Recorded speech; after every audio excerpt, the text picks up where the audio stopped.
G'day guys, welcome back to the Rugby League Guru podcast. We're going to catch up on a few news stories from the last couple of days, joined by my 5'8". Kit Kat, what's going on? Kit Kat. It's better than Kathmandu. It is heaps better.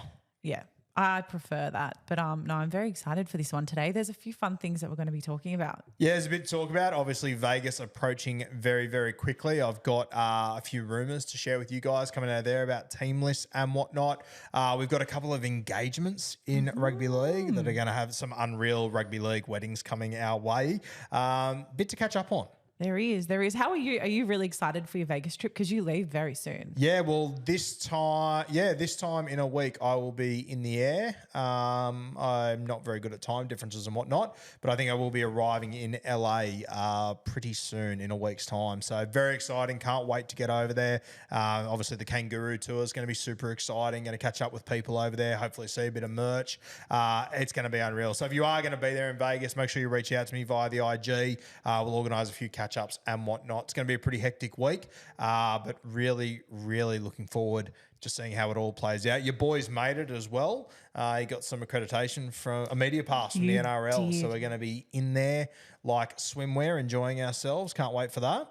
I love that it's going to be Channel 9, KO, all these major broadcasters and Rugby League Guru in that media room, exactly where you should be. Well, I got my media pass the other day and it says, it's got my name and then it says Rugby League Guru journalist. And I thought, I don't know about that, but sure. But shout out to the NRL for sorting that out. It's great to see the NRL and clubs. We've spoken about this a lot, Kat, especially on shows like this. We'll talk about it more. Starting to get social media people more involved. I think it is the way of the future. So unreal for an event like this. Very, very excited. Yeah, I think sometimes you have just as much eyes on you as the broadcast media, so it's definitely worth it. But let's jump into this first story. We're starting on a really light and happy note. We love Jake Trbojevic. If you don't love Gerbo, what are you doing? But he's engaged, Guru, and it's a lovely engagement because it is to Corey Waddell's sister, Alex Waddell. And I just love the fact that this is not just a rugby league couple, but a Manly Seagulls couple. Yeah, Manly Seagulls couple. I actually didn't realise that it was Corey's sister until you mentioned it this morning. So that's unreal to see. We joked the other day on Bloke in a Bar that we were very disappointed in the engagement post. There was no signs of thumbs up or anything anywhere, which is very unlike Gerbo. But congratulations to both of them. Fantastic story. Rugby league weddings, nothing could possibly go wrong. Speaking of rugby league weddings, this might be the wedding of the century coming our way in Gerringong. Two South Coast sweethearts, Ruben Garrick and a Wishart. I'm not sure what her name is. Younger sister of Tyrant Wishart, I believe younger sister, and of course daughter of, I want to say Riley Wishart maybe. Yeah, I think her name is Riley. That rings a bell. So congratulations to them. I was in Gerringong on the weekend. Obviously, Rod still lives down there doing great things. So, mate, the Garrick / Wishart family, they'll be on the hill at Gerringong. Might have the reception at Mick Cronin Oval. They are going to be absolutely flying there. And once again, rugby league weddings, what can possibly go wrong, huh? I also want to know which Manly player will be the next to get engaged to another rugby league family member. Hot field. Some good-looking roosters over there at the Manly Seagulls. But, yeah, great news stories there, engagements. Great to hear. What else we got, Kat? Well, I mean, there's some Vegas news as well. So with this, as you said, impending trip to Vegas, we're constantly questioning whether or not certain players are going to go. And we do have, I guess, the final word on Josh Schuster and the fact that he's not going to be making that round one game in Vegas. Yeah, it's great to see. Obviously, you know, we just mentioned now the questions are about who's going to go to Vegas as far as who's going to be in the teams. But, you know, it was only 4 or 5 weeks ago. It was who's going to be allowed to go to Vegas. Thankfully, the NRL, they've jumped over those hurdles, which is great to see. We're going to see all of our superstars because I know it was a little bit hairy for a moment there, a bit hairy McCleary. But we are going to see our superstars over there, which is fantastic. Josh Schuster, yeah, it's been announced that he reportedly won't be going over there. I actually don't mind this for Schuster, to be honest with you. I think that Ben Trbojevic has brained it. I'm obviously biased. He's in my draft team, so I want him to be there. But you know what, Schuster, I think it's fantastic that he's going to have his back against the wall now, and Manly are going to say, hey, we've got a 5'8", We've got a left edge back rower that are both going to be playing at a high click. Schuster's got all the ability in the world. I'm really looking forward to seeing how he responds to this, because Schuster coming through the grades was the biggest freak. He was the biggest talent. It all came to him quite easily because he was just so naturally talented. Now he's had a few setbacks. You remember, like, he came in his first season, I think his first touch, Benji said it was the best first touch he's ever seen by a first grader or something like that. Sometimes in the NRL, and no, just not sometimes, just about every single player that's ever played NRL, at some point they get punched in the face, and it's about how they respond to it. And Schuster's just been absolutely belted in the face, and I cannot wait to see how he responds to it. It could, in a weird way, it could be the making of him. Yeah, it's a bit of a character building thing too, because we actually spoke about this last week, but he's so naturally gifted that sometimes the things that come so naturally to him is something that another player has trained really hard to do. And so they're less likely to take that for granted. And so I think, to your point, being put in the position to have to fight a little bit more for that spot is probably actually a silver lining for him. And the scary thing is, he has got so much ability that if he does respond well to this, like, honestly, he's got so much ability. He could be playing Origin in 6 months. He has just, and like, people laugh at that and all that stuff like that. But 12 months ago, before he played 5'8", when he was playing back rower, he was on the radar of playing Origin. He has got that much ability. He's just got to sort out all the other stuff. And he's 21, 22. Could be, I can't remember how old Schuster is, but he's quite young. Give him time. I think this will be a really good experience for him. It would suck for him right now, but I think long term this could be the absolute making of Josh Schuster. Now, I've got a bit of mail from the South Sydney Rabbitohs, which I think is very interesting, especially for you Supercoach players out there, in particular you draft players, and I'm sure a lot of you will be drafting this weekend or in the next week or so. I'm hearing that Peter Mamazelis, this was the big fear with me around Damien Cook. I believe he's going to win the 14 jersey. So very, very interesting. That will mean, I would assume, reduced minutes for Damien Cook. This doesn't shock me, Kat, off the back of Mamazelis. We spoke about it a few weeks ago. Re-signing on a 3-year deal. I don't think you sign a 3-year deal for another 12 months to play reserve grade at, I think he's 23, 24, Mamazelis. Yeah, I believe he's 23. Yeah, very talented. So I think you will see Mamazelis line up in jersey 14 for the South Sydney Rabbitohs in Vegas. And I think when they return as well. So something to keep in mind if you're in a Supercoach draft comp. You're looking at Damien Cook. He's normally right up there. Hooker's a very shallow position. Just keep that in mind. I think he will play limited minutes. Maybe it'll be the Harry Grant effect, Kat, where he plays less minutes, but he does more in those minutes because he's got more energy. But just at Cookie's age and everything, it worries me a little bit. And with the way that they play with Cody Walker, Latrell, Jack, all these superstars, I think it'll hinder Damien Cook as a Supercoach draft player. And Classic, obviously, I don't think many of us were considering Damien Cook, but if you were going a little pod play, it has been very consistent for years. It's a no bueno for me at the moment. Yeah, no, and I think as a South Sydney supporter, I'm kind of glad that they're taking a more conservative approach with Cookie potentially for round one, because he is one of those players you want that longevity out of him for the whole season. And we don't know what this overseas travel is going to look like for these guys and what it's going to take to bounce back. And I'm not saying he's precious by any means, but I do think, like you said, he's a little older. I think they should make it as comfortable as they can for him. I completely agree. And I think that if you guys are to compete for a premiership at the end of the season, I'm okay with Damien Cook being a little bit fresher. Yeah, I'm completely fine with it. We know Peter Mamazelis, he can play at a high click. And you know what? Like, if you look at probably the 25 minutes that he will come on, who would I rather have on in that period of time? Would it be Damien Cook after playing 60 minutes or a fresh Peter Mamazelis? If I'm the opposition, I'm going, give me Damien Cook. At least I know what I'm going to get. Yeah. Mamazelis brings that unknown factor. He's got a really good running game, a heap to like there. Other things out of Vegas, we already mentioned, obviously, Josh Schuster. It looks like Carl Lawton might be the 14 for the Seagulls, or they just run Lockie Croker for 80 minutes. Obviously, the two other hookers, Chan Kum Tong and Humphreys. I didn't even think about it when we went through live the team list yesterday, but they've both been named for this weekend. So, I mean, they could still get over there. Yeah. Do we know? I mean, we know that Roosters have gone over, South Sydney have gone over. Do we know when Manly are going over? I would say they'd be going over in the next day or two. Yeah, you'd think so. Surely. Like, they're all doing training camps in Arizona and other places. San Diego. Yeah. And you know what? I would assume that if they're not sending Schuster, they're probably not going to send these two Yeah. after that trial. No, I just that's don't think fair. it makes sense. So Carl Lawton may have won the 14 jersey for the Manly Seagulls. I think that probably makes the most sense.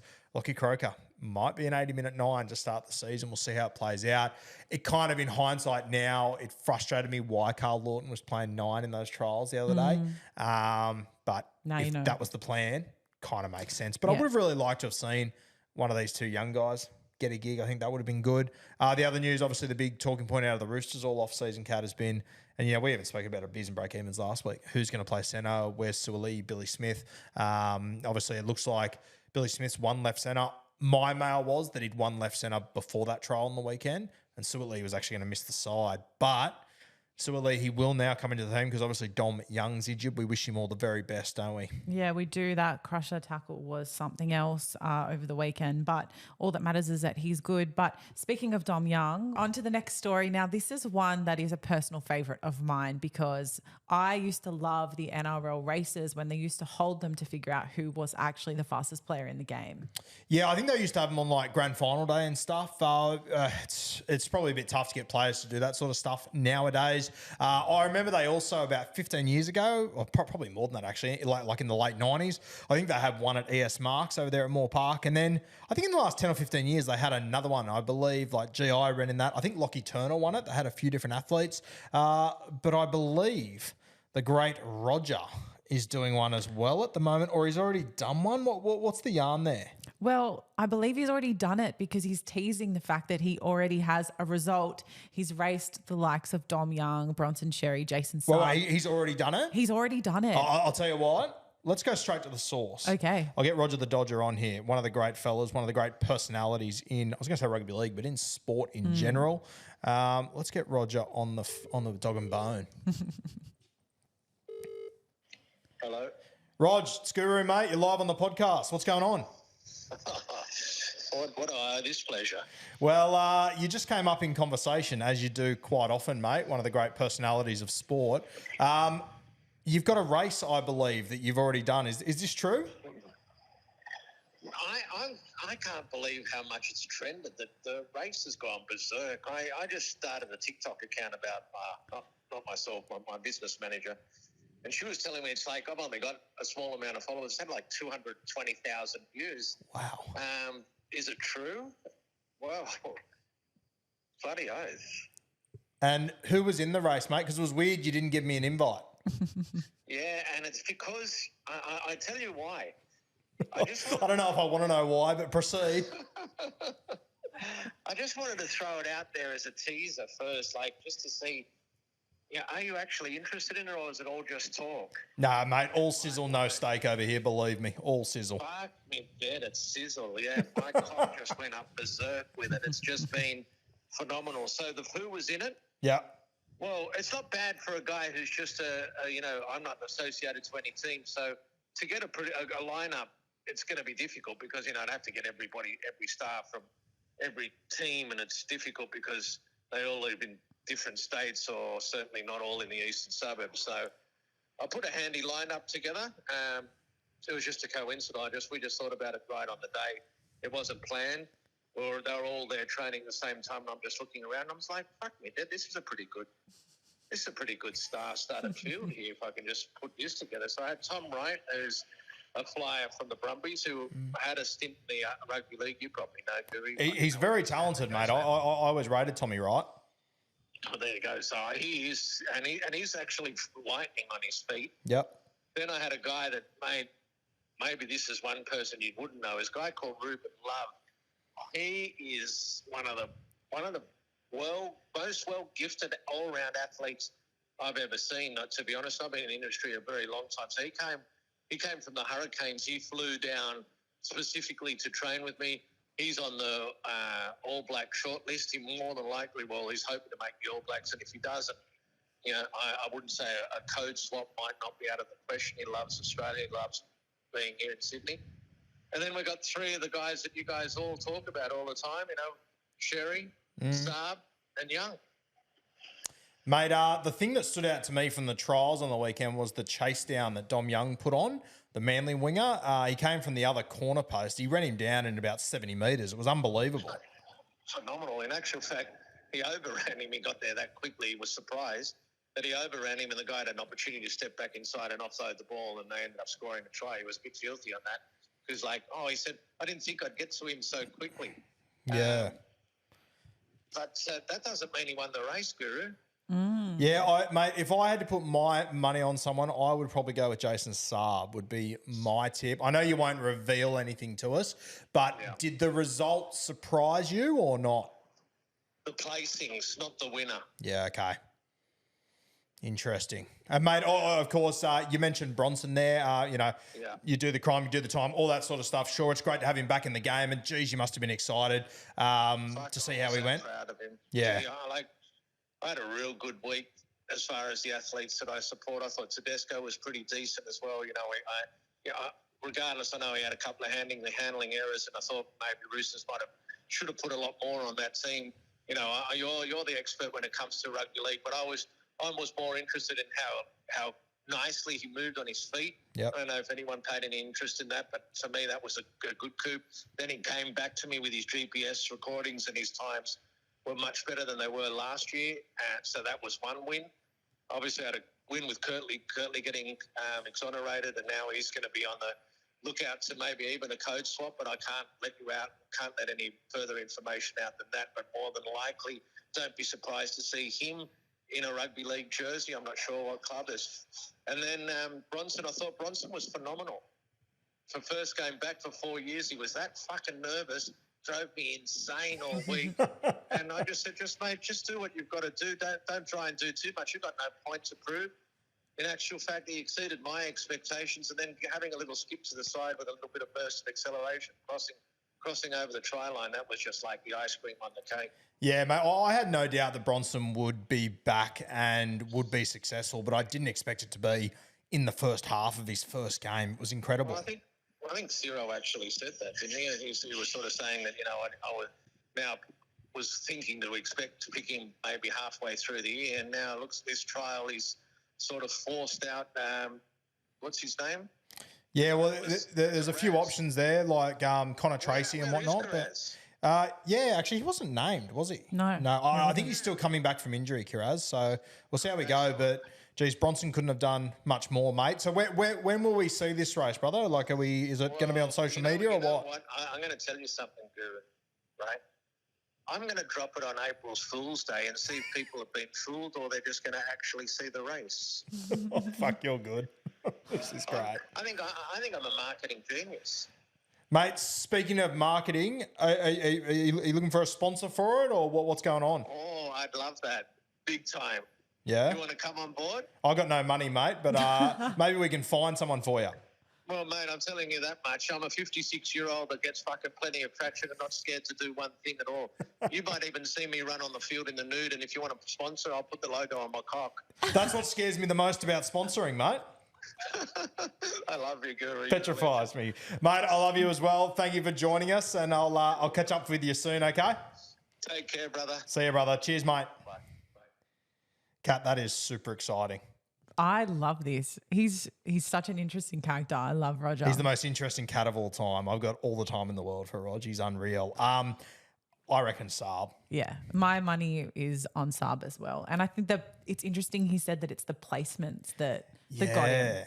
Yeah. What do you, if you could just guess, just give an order to those five, what do you think the placements What did he say? were? Bronson, Saab, this Ruben Love that I know he's got all the time in the world for. So Tommy Wright, yeah. Dom Young, Jason Saab, Ruben Love, Bronson Xerri. I reckon it would have gone Saab, Dom Young. It's hard to place the two Union boys. I'm not quite sure where they'd place. But I reckon him being surprised, I reckon that says to me that Bronson got a little bit higher than what he expected. That would be my tip. Oh, or maybe the Union boys jumped out of the ground. As I said, I remember the last time we had this race and Lockie Turner absolutely brained it, come from nowhere. So maybe it's a similar situation, but I just can't see anyone beating. And you know what? If I didn't see Dom Young run chase down the Manly winger the other day, I would have had Saab as my first by a long way. But watching that the other day, maybe Dom Young did. Maybe he's a little sniff. I still think 100 metres, it's Jason Saab. Yeah, I think It's a tough one though, because we haven't really seen them in this environment, in this exact context. And I guess that's the appeal of what Roger's doing. Yeah. Like I can't wait to actually see it for myself. Yeah, some good little bites there from Roger as well, with a few other things there. But yeah, if you are a sponsor out there, or you've got a business or whatnot, and you would like to sponsor that, I think it'll go huge on social media and whatnot. So definitely reach out to Roger, or send me a message. I can pass it on to Rog. Plenty of opportunities there, just quietly, Kat. Oh yeah, get around it. And I think worst case, little rugby league guru sponsorship. Why not? We'll see. Absolute worst case, we get to see Rog in the nude. So yeah, everyone kicks a goal, as I would say. Many types of goals. Now, Kat, something that caught my eye over the weekend was obviously the Penrith Panthers. They're over there for the World Club Challenge in England. And I believe they were at Man City HQ the other day. This obviously isn't my world, but my God, these are your two worlds colliding at the perfect moment. Obviously, Mary Fowler's club over there. I'm going to stop talking out of my ass because I really don't know what's going on here, and I'm going to throw to you. Take us away. Well, as you said, they're in England for the World Club Challenge. And if you have access to facilities like that of Manchester City, you're going to use them. I mean, once again, it's always debatable how big of a club Manchester City really is, but you cannot deny the financial power of that club, and the facilities would be unbelievable. Can I just jump in there? And you're obviously referring to Kempy's post the other day that went nuts. Yeah. I read through some of the comments. No fuck all about soccer, yeah? Can't stress that enough. But the little I do know about soccer is that Man City, like, it's all I've heard about for the last 5 or 6 years from the very little I listened to. Yeah. Surely it's not an outrageous thing to call them a big club. No, they are a big club. They've won the treble. They're under Pep Guardiola, their manager. They have done everything that you can pretty much do as an English club in Europe. But I surely think Penrith is a big club now, right? I'd say they're on par with one another. Yeah. The difference, though, is that Manchester City kind of came into financial power a little bit later than a lot of other clubs. And so they've built up really quickly over a shorter period of time than other clubs. So people debate how big they are because their fan base is not quite as big as Manchester United, Liverpool, Chelsea, but it does not take away from what they've achieved on the pitch. Yeah, right. Okay. Yeah. But Proceed. Anyway, there we go. Yeah. There we go. So obviously Mary Fowler plays for Manchester City, but I think people were making some jokes that it was bring your boyfriend to work day at Manchester City. That's great. But in reality, unless this was a photo from last week when she was still in England, I do believe she's in camp for Matilda's duty at the moment. So not true, but it's pretty cool. I do love this crossover. It does get me very excited. Yeah, I think it's great. We spoke briefly about it last week, but I love it. I think it's unreal. I love how much people care too. I know. It's great. I know. Now, I got to ask you, do you have a Premier League club? I'll tell you what, I went to school with the great Massimo Luongo. Okay. We were in the same year and whatnot. I remember we used to have PE and stuff where we'd play soccer, and Massimo would absolutely tear us a new asshole. It was brutal to watch. And every time he used to kick the ball, he used to scare the living shit out of me. It just would zing past all of us. Just get the hell out of the way. So Massimo plays for Ipswich Town. He's they're in the championship, so it's not Premier League, but it could very well be a Premier League team at some point in the future. Big Ipswich Town guy over here. Oh, yeah, I'll always support Massimo. But no, I couldn't tell you. I'm not sure if I've ever watched a game, to be completely honest with you. Now that I am a part of the Centre of Excellence, there will be some football on those TVs. You reckon? I will do my best. Okay. No, I'm happy to. I'm happy to give it a crack. Who do you go for? I am a hardcore Liverpool. Is that who Tim goes for? Yes. So Timmy and I, we connected on the fact that we are Liverpool supporters when we first met. So yeah, I notice. I always hear about the fantasy Premier League. Apparently, it's massive over there. It's pretty big here as well. Actually, I've done it for years. I made a choice to prioritize my mental health this season, and I didn't do it. And anyone who plays that will understand. It really is. I mean, anyone who plays a fantasy sport of any kind will understand that at times it feels like another job. So I had to part ways this season. Yeah, it felt like another job for a long time. Then I made it another job, which was a big shift. Yeah, that's unreal. Any other news topics? Anything else we've got to cover? Yeah, I mean, a player that you've always got a close eye on is Nicol Klokstad. Oh, yes. He, I believe, is in doubt for round one. Now, he's obviously the Warriors fullback, so it's a big call if he's not playing in round one. But I'll throw to you. What do you think this means for that side? Yeah, Chance, I think the Warriors have known for a little bit that he might not feature in round one. And I've seen a lot of people on social media going, we get to see Roger at one. My mail is that you actually won't see Roger at one, and I think the trials are very telling from the other day. I think you will see Tane Torpicki, who's obviously come down from the Queensland Cup over the last few years. Very talented guy. They used to call him the Magician when he was playing up there. Highlight reel on legs kind of guy. Personally, I would love to see Roger play fullback. That would be my choice, but I think the Warriors are going all in on Roger playing centre this year. So even though Chance is out, do prepare yourself to see Tane Torpicki at fullback for round one if Chance is still out, which I believe he will be. So yeah, just a little something to watch there. But I do think, and it's one of my bigger watches this weekend, Kat. There's a lot to keep our eye on. Josh Curran in particular for my draft team. But Roger Tuivasa-Sheck, I reckon you'll start to see him float a little bit more as we go. I think it just makes sense.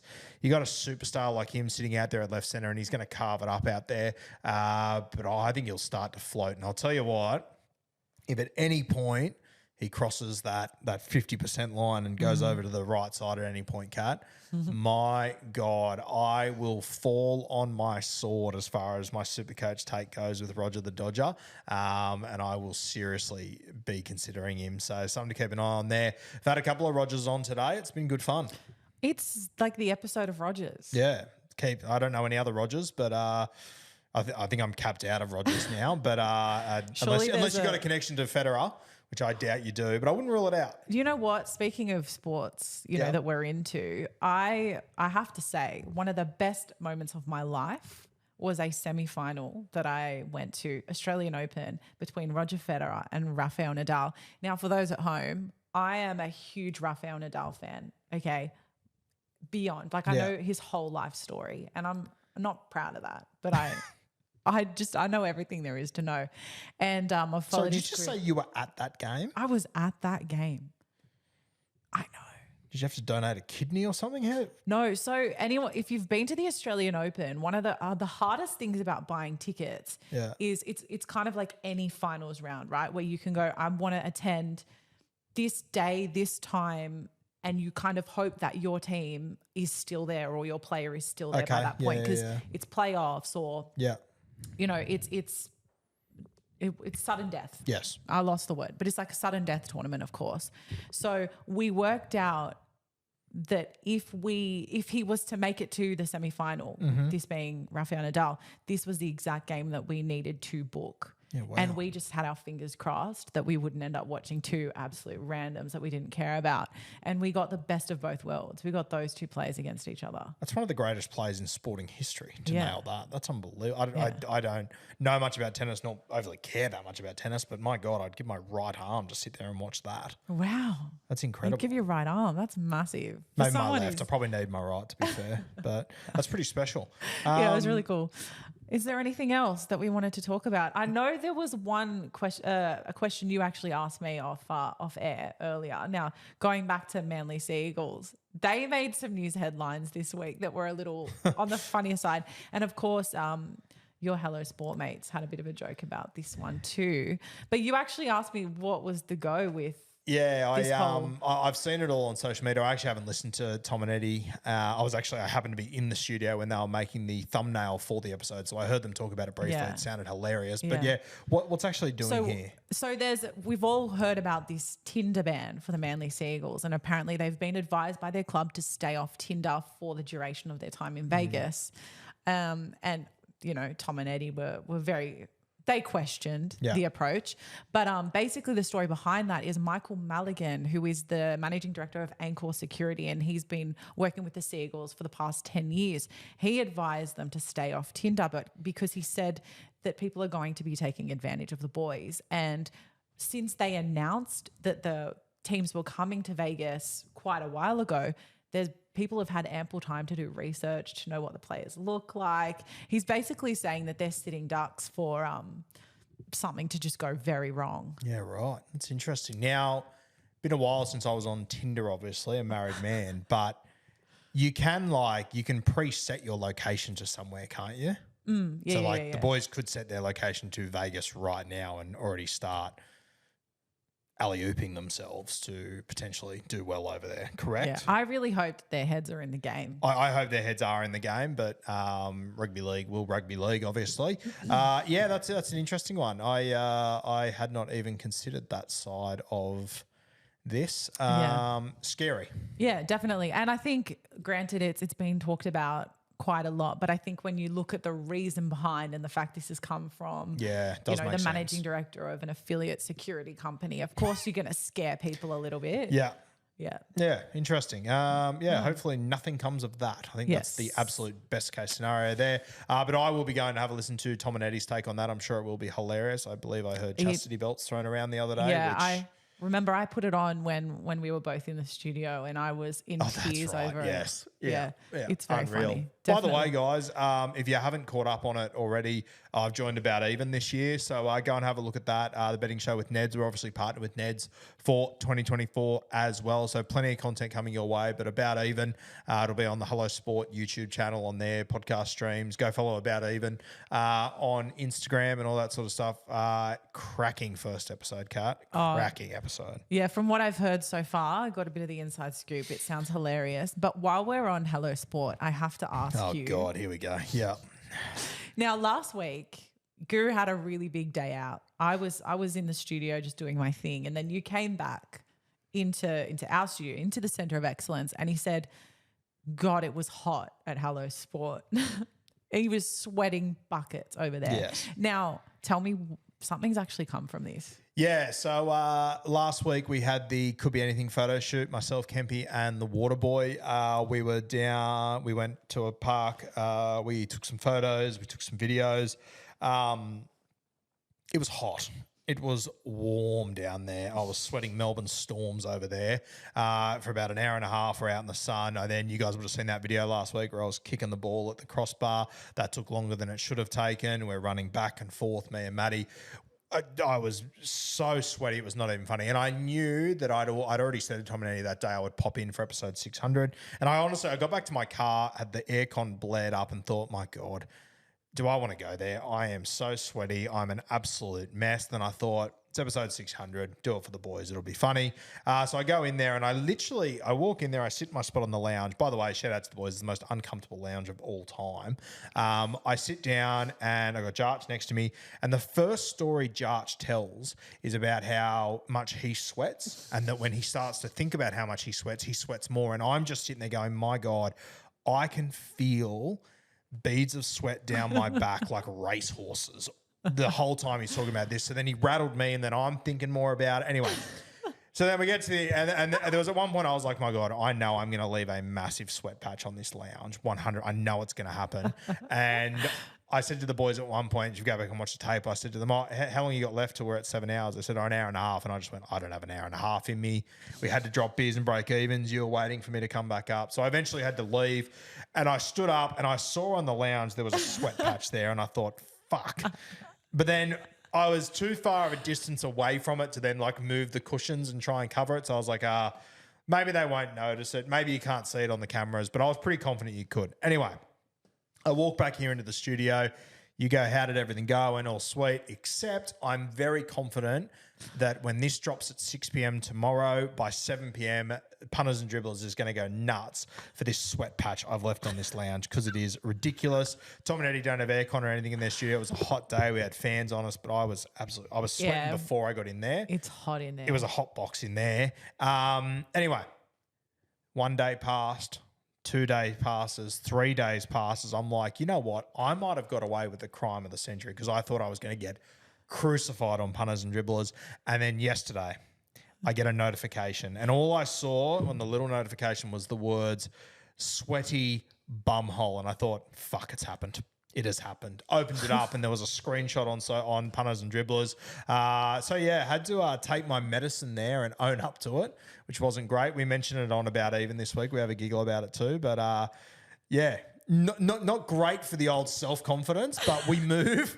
We keep cooking and we move forward. Was sweating up a storm. And myself and Kat have a constant argument over Kat. Seemingly, as soon as there's a light breeze, she's freezing cold all the time. I'm always sweating a storm. I'm sitting in front of these lights all the time. So I want the aircon on constantly, and Kat never wants it on. So it's a running battle, isn't it? I like it to be a meat locker in here. Yeah, yeah. So like the meat locker thing, not really my vibe. Very sensitive to the cold. We're going to get a puffer made with Guru. Some Guru logos. branding. Yeah. Honestly, in an ideal world, I would have some dead cows hanging from the roof in here and have it freezing. And Tim's the same. So especially for beers and break-evens, you are heavily outnumbered. Yeah, no. And that's fine. I'm okay with that. I'm okay to... I'm not the decision maker. Yeah, so if you are sitting in here on a February day when it's 30 degrees and you notice that Kat's got 3 jumpers on, that's because I have set the aircon to about -4 degrees. So, it is good to be humbled sometimes. Yeah. And my God, I was humbled in the last 24 hours. But when these things happen, you got to lean into it. You got to steer in. Yeah, not ideal, but No. I'm surprised it took a week. I thought it would take hours for it to happen. Yeah, I feel like they sat on that, waited till you felt like it had passed, and then said, now launch. If so, they nailed it. Yeah. I was feeling very confident that I'd got away with it. And the punters and the dribblers, they are undefeated. The once punters, again. the dribblers, and the sweaters. Yeah, the sweaters. Jesus. Very tough gig. You will enjoy this. My favourite, and I believe Bradley posted it. Big fan of the Guru podcast as well, so shout out to you, Brad. He posted the picture from the Seinfeld episode where Pappy comes in and he pees on the lounge and then he leaves and they're looking over at the lounge with the piss mark there. And that's exactly what happened as well. So if you see the image, you'll understand why that's the absolute it is perfect unreal. depiction. And if you're not in punters and dribblers, you should be. Top Shelf Entertainment. Tom and Eddie have created a great little community there. So, on that note, I think we might be done. Yeah, we're done. We're done. How good. Thank you for joining us once again, guys. We'll be doing more of these news sort of segments and whatnot and sort of just chatting about what's going on throughout the season. Stay tuned for a few announcements coming up too. We've got a Patreon. Yes. That's coming very soon, the Roo Crew. So stay tuned for that. We're going to have a bit of content in there for very, very keen Guru podcast listeners. So stay tuned for that. Very, very exciting. We'll see you soon, Kat. Yeah, we will. And I was just going to say as well, if anything ever comes up that you guys think is a great story to chat about, or you feel like we should know something that's going on, because obviously there's so many players, so many things happening at any one time. Yeah, send it through to one of us and we'll save it for the show. Yeah, and we obviously cover all like the real heavy rugby league things on Bloke in a Bar and on my normal podcast, but some of the funnier, lighter stuff in the game, I'd love for you to send them through so we can have a chat about them as well on these shows. So how good. Thanks for joining us once again. Like, comment, subscribe, all the good stuff for us, and we'll see you next time.